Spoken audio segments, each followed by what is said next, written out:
I should have kept walking.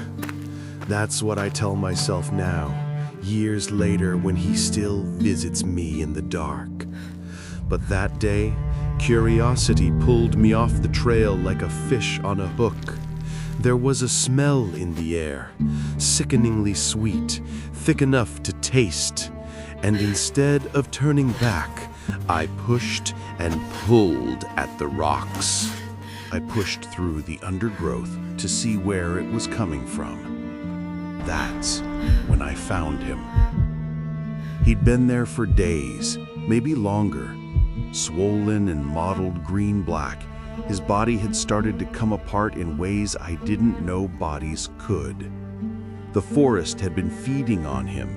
Insects, animals, nature reclaiming what was hers. I stood there, frozen, my brain trying to make sense of what my eyes were seeing. I called the police. My hands shook so badly I could barely hold the phone. "Stay with the body," they told me. "We're sending someone now." Stay with the body, like it was the most natural thing in the world. But we were in the middle of nowhere. No marked trails, no nearby roads. I waited and waited. The sun began to sink below the tree line, shadows stretching long and dark across the forest floor. Then it was gone completely, and I was alone in the blackness, with only the beam of my phone's flashlight and a corpse that was no longer just a thing I'd stumbled upon, but a presence. The silence was worse than the smell.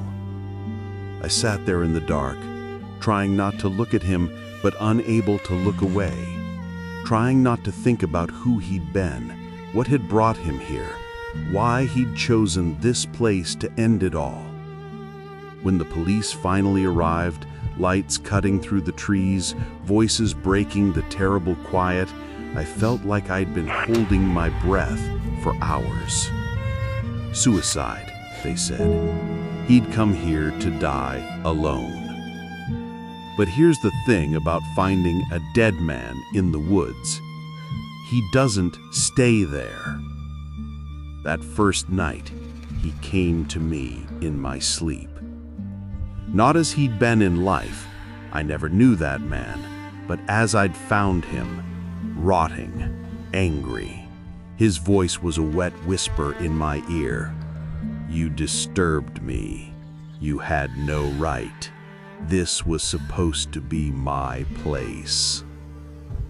Night after night he returned, always with the same rage, the same accusations. "Join me," he'd hiss. "You owe me that much. End it like I did." I told myself it was just trauma, my mind processing something it was never meant to see. But knowing that didn't make the dream stop, didn't make his voice any less real when I woke up gasping, drenched in sweat, certain I could still smell that sweet decay in my bedroom.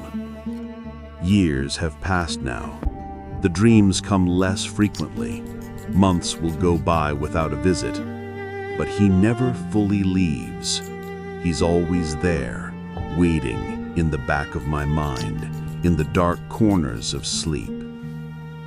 And tonight, after writing this all down, after pulling him back into the light, I know exactly where I'll see him again.